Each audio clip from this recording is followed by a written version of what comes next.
The wind howled across the Montana plains, carrying the scent of hay and something wilder, something untamed.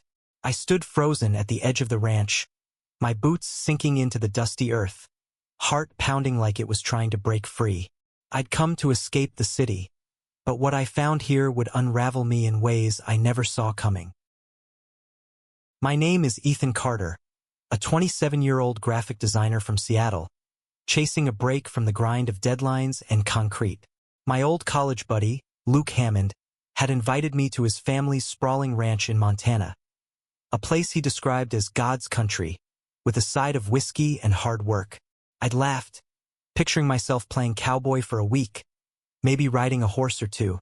But as my rental car rolled up the gravel drive, the sheer vastness of the Hammond Ranch hit me like a punch. Acres of rolling fields stretched out, framed by jagged mountains under a sky so big it felt like it could swallow you whole. Luke greeted me with a bear hug, his sun-bleached hair and easy grin unchanged since our frat house days. "Welcome to nowhere, city boy," he teased, tossing my duffel into the back of his truck. The first day was a blur of new sights. The creak of barn doors, the lowing of cattle, the rhythm of life so different from my urban pulse. Luke's parents, Tom and Ellen, were warm but weathered, their faces etched with years of labor and love for this land. They welcomed me like family, serving up plates of steak and stories of their youth. But it was Luke's older brother, Caleb, who caught me off guard. He strode into the dining room that first evening, late from fixing a fence, his flannel shirt clinging to his broad shoulders, dust streaked across his jaw. His eyes, piercing blue, like the sky before a storm, met mine for a fleeting second, and something in my chest tightened.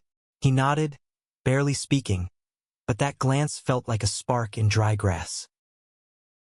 Caleb was 30, a man of few words, with a presence that filled the room. Unlike Luke's open warmth, Caleb carried a quiet intensity, like he was holding something back, something heavy. I caught myself watching him over dinner, the way his hands moved with purpose, the way his lips twitched when Luke teased him about his lone wolf ways. I told myself it was just curiosity, city kid fascinated by the rugged rancher. But that night, as I lay in the guest room, the memory of his gaze kept me awake, stirring something I hadn't felt in years. The next morning, Luke dragged me out to help with chores. "You're not here to sip coffee and sketch," he said, handing me a pair of work gloves. We spent the day hauling hay bales and checking fences, my muscles screaming by noon. Caleb joined us, working alongside without much talk, but every now and then, I'd catch him looking my way. Once, when I stumbled under the weight of a bale, his hand shot out, steadying me. His grip was firm, calloused, and lingered just a second too long. "Careful, city," he muttered, his voice low, sending a shiver down my spine that had nothing to do with the chilly air. That evening, after a dinner of Ellen's homemade chili, Luke suggested a bonfire. We gathered under the stars, the fire crackling as the night grew crisp. Luke strummed a guitar, belting out off-key country tunes, while Tom and Ellen shared a blanket, laughing like newlyweds. Caleb sat across from me, his face half-lit by the flames, shadows dancing over his sharp features. I tried to focus on Luke's singing, but my eyes kept drifting to Caleb, to the way he stared into the fire like it held secrets. When he caught me looking, he didn't look away. Instead, he held my gaze, and for a moment, the world shrank to just us, the fire's heat mirroring the one building in my chest. "Ethan, you're quiet tonight," Luke said, snapping me out of it. "City life got you spooked by all this open space?" I forced a laugh. "Just taking it all in, man. It's different." Caleb's lips quirked, almost a smile, and he took a swig of his beer. "Different's one way to put it," he said, his voice carrying a weight I couldn't quite place. I wanted to ask what he meant, but the moment passed, and Luke launched into another song. As the fire died down, the family drifted inside, leaving just me and Caleb. The silence between us was heavy, charged, like the air before a thunderstorm. I should have gone to bed, should have walked away, but my feet stayed rooted. Caleb tossed a stick into the embers, sparks flying up into the night. "You're not what I expected," he said suddenly, his voice soft but deliberate. I swallowed, my throat dry. "What did you expect?" He looked at me then. Really looked, his eyes searching mine like he was trying to see through me. "Someone softer. Someone who'd break out here." He paused, then added, "You don't seem like you break easy." My heart thudded. "I've had practice holding it together," I said, surprising myself with the honesty. I'd spent years building walls, keeping people at arm's length after a messy breakup in college. Love, or whatever passed for it, hadn't been on my radar. But Caleb's words, his presence, were chipping away at those walls, and I wasn't sure I wanted to stop it. He stood, brushing dirt from his jeans, and stepped closer. The space between us felt alive, electric. "Night's cold," he said, his breath visible in the air. "You should head in." But he didn't move, and neither did I. His hand brushed mine as he turned, a fleeting touch that sent heat racing through me. Then he was gone, disappearing into the dark, leaving me breathless and shaken, staring at the dying fire. The next day, the ranch woke with the sun, but I woke with Caleb's touch burned into my memory. I couldn't shake it. The way his hand had grazed mine, the way his eyes seemed to see straight through to the parts of me I kept hidden. I told myself to focus, to enjoy this week with Luke, but every corner of the ranch seemed to hold Caleb's shadow. Luke had plans for us to ride out to the far pastures, check on the cattle, and make a man out of me, as he put it. We saddled up horses, mine a gentle mare named Daisy who sensed my inexperience and took pity. Caleb joined us again, riding a black stallion with a grace that made my clumsy attempts look comical.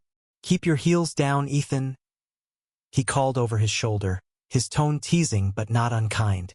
I caught a glint of amusement in his eyes, and it stirred something reckless in me. The ride was long, the landscape stretching endlessly under a sky that felt too big to comprehend. Luke chattered about ranch life, about his plans to modernize the place, but my attention kept drifting to Caleb. He rode ahead, his silhouette cutting a sharp line against the horizon, every movement deliberate, like he was part of the land itself. At one point, we stopped by a creek to let the horses drink. Luke wandered off to check a fence, leaving me and Caleb alone again. I knelt by the water, splashing my face, when I felt him behind me. "You're not half bad at this," he said, crouching beside me. His knee brushed mine, and my breath caught. "For a city boy." I laughed, trying to play it cool. "High praise from the Cowboy King." He smirked, dipping his hand in the creek and flicking water at me. The cold droplets hit my skin, and I yelped, splashing him back. For a moment, we were just two guys messing around, laughing like kids, the tension easing into something lighter. But then his hand caught my wrist, stopping me mid-splash, and the air shifted. His grip was gentle but firm, his thumb resting against my pulse. "You're trouble," he said, his voice low, almost a growl. "You know that." I couldn't speak, couldn't move.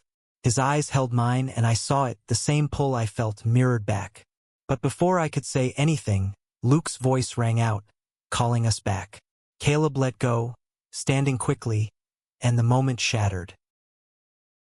That night I couldn't sleep. The guest room was too quiet, the ranch too still. I slipped outside, drawn to the barn where I'd seen Caleb disappear earlier. The moon hung low, casting silver light over the hay-strewn floor. I found him there, brushing down his horse, his movements slow and methodical. He didn't look surprised to see me. "Couldn't sleep?" he asked, not turning around. "Something like that," I said, stepping closer. The air was thick with the scent of hay and leather, and my heart was racing. "You," he set the brush down, finally facing me. "Some things keep you up at night." His voice was heavy, layered with meaning I couldn't fully grasp. He stepped closer, close enough that I could see the stubble on his jaw, the faint scar above his eyebrow. "You shouldn't be here, Ethan." Why not? The words came out before I could stop them, defiant, raw. He didn't answer right away. Instead, he reached out, his fingers brushing my jaw, tracing the line of it with a tenderness that stole my breath. "Because you make me want things I shouldn't," he whispered. Then his lips were on mine, tentative at first, then fierce, like he'd been holding back for years. The kiss was all heat and need, his hands gripping my shoulders, pulling me closer. I kissed him back, my hands fisting in his shirt, the world falling away until it was just us. Just this. He pulled back suddenly, his breathing ragged. "This can't happen," he said, stepping away, his face a mix of longing and regret. "Not here. Not like this." "Caleb?" I started, but he shook his head, turning back to the horse. "Go back to bed, Ethan," he said, his voice rough. "Please." I stumbled back to the house, my mind spinning, my lips still burning from his kiss. I didn't know what this was, what it meant, but I knew one thing.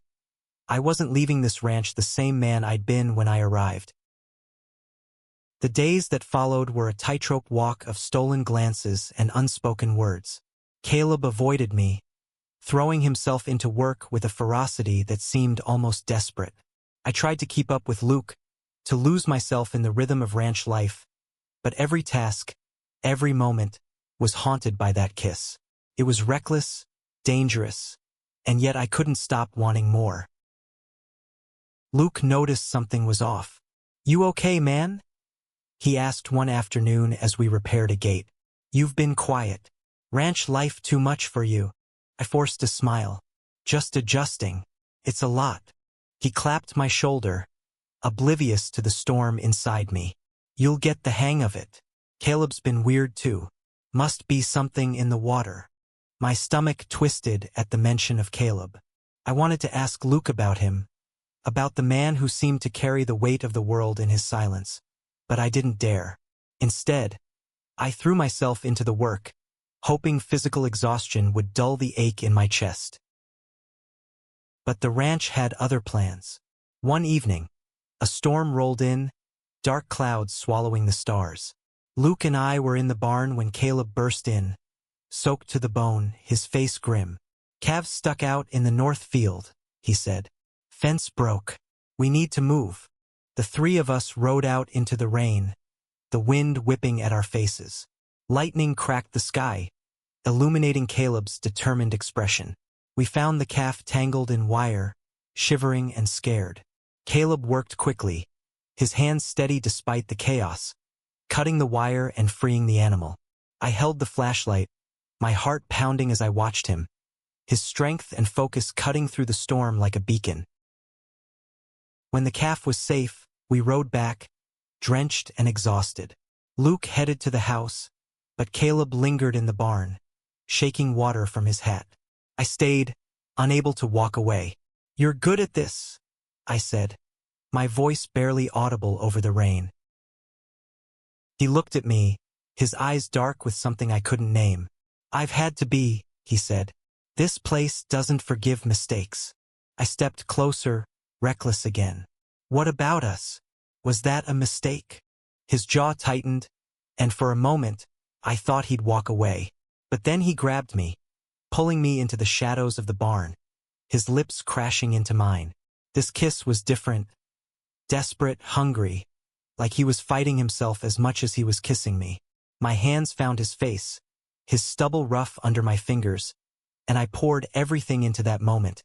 Every fear, every hope. When we broke apart, he rested his forehead against mine, his breath shaky. "You don't know what you're asking for," he said. "This place, these people, they don't understand." "Then make them," I said, my voice fierce. "Or don't. But don't push me away."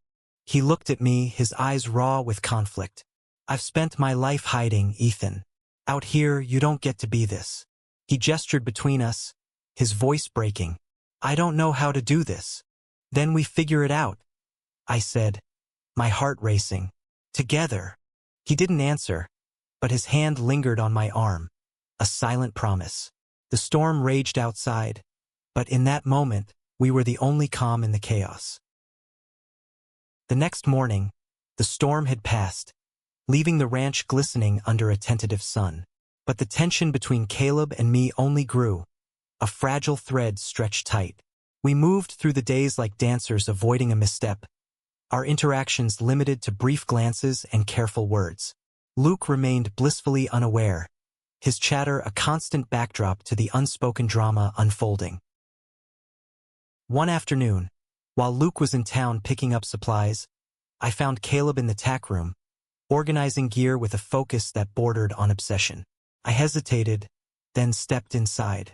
"We need to talk," I said, closing the door behind me. He didn't look up. "Nothing to say, Ethan." "Bullshit," I snapped, surprising myself. "You kissed me. Twice. You don't get to act like it didn't happen." He froze, his hands stilling on a bridle. When he finally met my eyes, his expression was guarded. "What do you want from me? You're leaving in a few days. Back to your city life. This," he gestured vaguely, "this doesn't fit there." "And what about you?" I challenged. "You're just gonna stay here, hiding who you are, pretending you don't feel this?" His face darkened. "You don't get it. This isn't Seattle. Out here people talk. They judge. My family—" He stopped, his voice cracking. "They're good people, but they wouldn't understand." I stepped closer, my voice softening. "Then let me help you. Let me be there." He laughed, a bitter sound. "You think it's that easy? You think you can just waltz in, turn my world upside down, and make it all okay?" "I'm not trying to fix you," I said. "I'm trying to be with you." For a moment, he looked like he might break, like the walls he'd built were crumbling. But then he shook his head, stepping back. "You should go, Ethan, before this gets messy."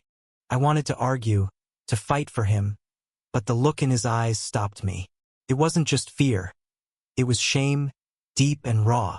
I left the tack room, my chest tight with frustration and something deeper, something that felt dangerously like love. That night, unable to sleep, I wandered to the porch. The stars were out, a blanket of light across the sky. I heard footsteps and turned to find Caleb, his face half hidden in the dark. "I'm sorry," he said, his voice barely a whisper. "I don't know how to do this right." "Then don't do it right," I said. "Just do it." He stepped closer, and this time, there was no kiss, no touch, just a moment of raw honesty between us. "I'm scared," he admitted. "Scared of what this means, of what I'd lose." I reached for his hand, my fingers brushing his. "You don't have to lose anything. You just have to let me in." He didn't pull away, and for the first time, I saw hope in his eyes, fragile but real. My last day on the ranch dawned too soon, the weight of leaving pressing against my chest. I hadn't planned for this, for Caleb, for the way he'd cracked open my carefully guarded heart. But as I packed my bag, I knew I couldn't leave without a resolution, without knowing what we were.